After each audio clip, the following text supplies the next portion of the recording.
रुको मैं कर रहा हूँ 1 मिनट क्या है आप तो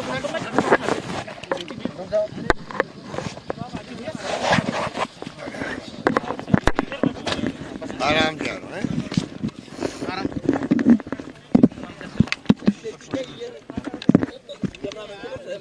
प्रभु जी भाई पीछे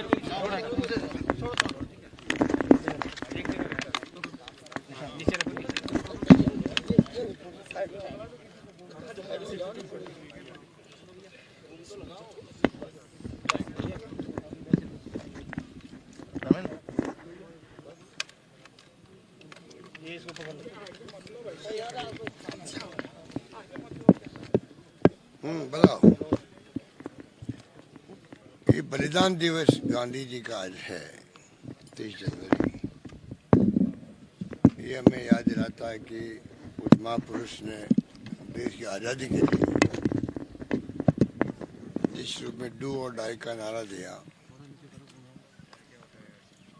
पूरे देश में महान नेताओं ने उनके सानिध्य में जंग लड़ी गई। नेताजी सुभाष चंद्र बोस ने उनको राष्ट्रपिता कहा और उनकी हत्या हो गई। हत्या करने वाले जो व्यक्ति हैं वो किस विचारधारा से संबंधित रखते हैं आप समझ सकते हैं। आज वो लोग राज्य में बैठे हुए हैं, उन्हीं के विचारधारा के लोग मेंबर पार्लियामेंट बन रहे जिन्होंने गांधी की हत्या करी।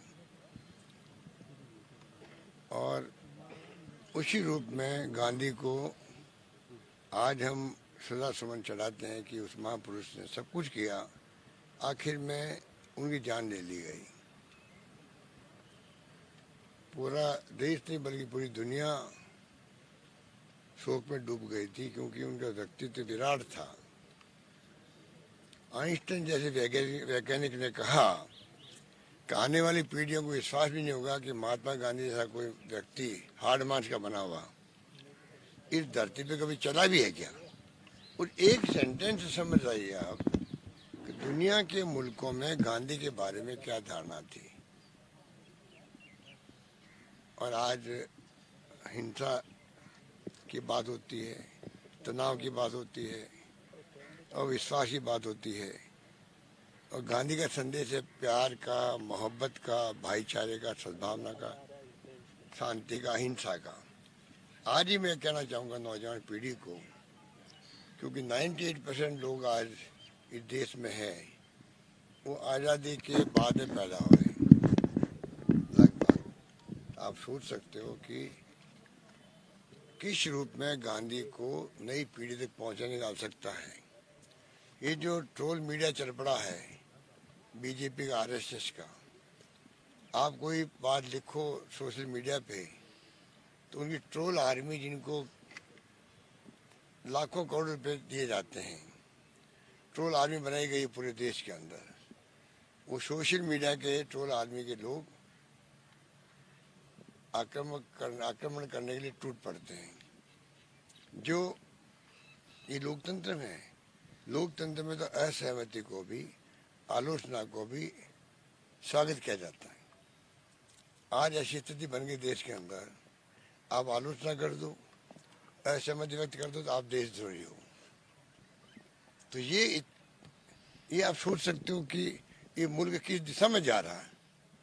ये मैं समझता हूँ हर नागरिक के लिए चिंता का विषय होना चाहिए। सर पेगासस का मुद्दा बड़ा मुद्दा सामने आ रहा है। मुद्दे तो कई सामने आ रहे एक के बाद एक, पर दुर्भाग्य से आप देख रहे हो कि सुप्रीम कोर्ट तक भी जिस रूप में प्रायोरिटी में सुनवाई करनी चाहिए उसको वो नहीं कर पा रहा है। किसको दोष दें? जो जुडिशरी है, सुप्रीम जुडिशरी, और देश में पेगासस को लेकर के इतना बड़ा इश्यू बना, पार्लियामेंट नहीं चली हो। राष्ट्रपति निक्सन का तो इस्तीफा हो गया था अमेरिका के अंदर जासूसी कांड के अंदर। आज देश के अंदर कुछ भी आरोप लगा दो, पूरा मीडिया जो है दुर्भाग्य से दबाव में, मजबूरी में कुछ समझ लीजिए, क्योंकि सीबीआई, इनकम टैक्स, ईडी उनके पीछे पड़ी हुई सबके ही। असहमति रखने वाले लोग टारगेट बनाए हुए हैं। जहाँ चुनाव आता जी इस प्रदेश में, वहाँ सीधा कूद पड़ा ईडी वाले आ जाते हैं, इनकम टैक्स पहुंच जाती है, सीबीआई पहुंच जाती है। इस माहौल में देश में लोकतंत्र चल रहा है। इसलिए मैं बार बार कहता हूँ कि लोकतंत्र को भी खतरा है और संविधान को भी खतरा है। पेगासस का मामला कोई मामूली मामला है। सरकार को खुद को आगे आकर स्पष्टीकरण करना चाहिए था। वो भी जो एफिडेविट दे रही है सुप्रीम कोर्ट में, उनके कई मायने निकलते हैं। अगर आप पाक साफ हो, प्रधानमंत्री को खुद को, देश को संबोधित करना चाहिए, एड्रेस करना चाहिए राष्ट्र को कि भाई ये जो कन्फ्यूजन पैदा हो रहा है ये गलत है। क्योंकि जासूसी करना अपने आप में, टेलीफोन का अगर इलीगल आपका अगर सर्विलेंस में रख दिया आपने, वो भी बड़ा जुल्म होता है। तो आप सोच सकते हो कि इसमें क्या हो रहा है। अब जाके वो न्यूयॉर्क टाइम्स ने कोई बात कही तो किसी और वापिस बना है देश के अंदर। तो मेरा मानना है कि नई पीढ़ी के लिए मैं बार बार कहना चाहूँगा, क्योंकि उसी पे विश्वास है, मुझे भरोसा है कि बाकी लोग तो समझते भी है, अनुभव रखते हैं, सोच लेंगे, समझ जाएंगे।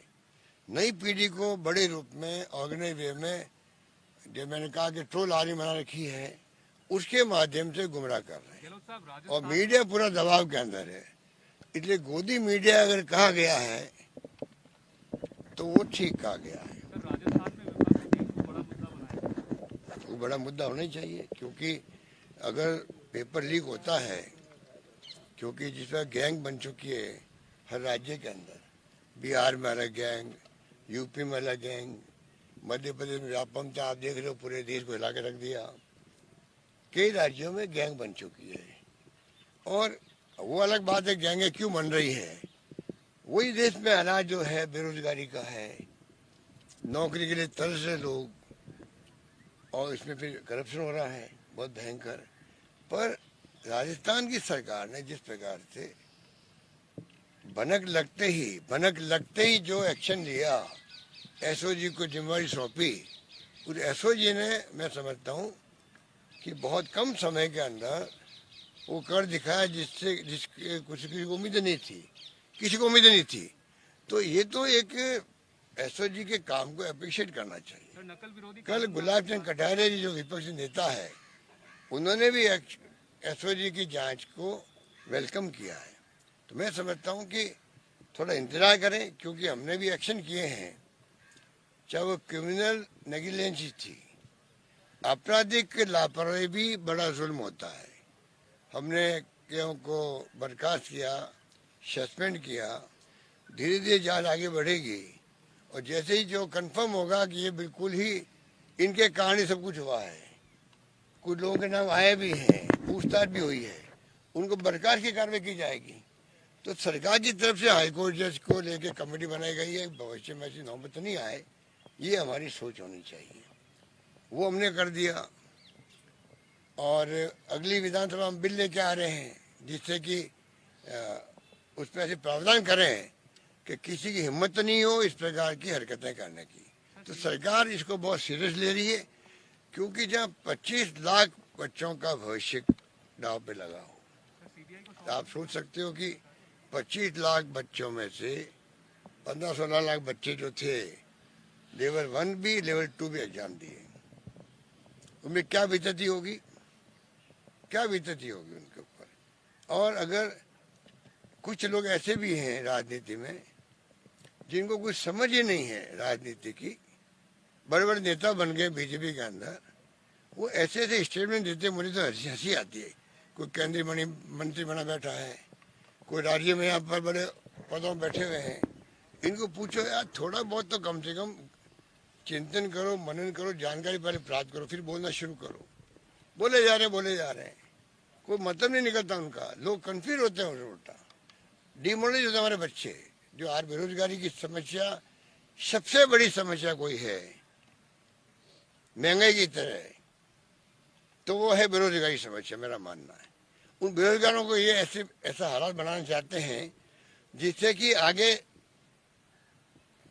आपके जो है भर्ती रुक जाए इसी बहाने।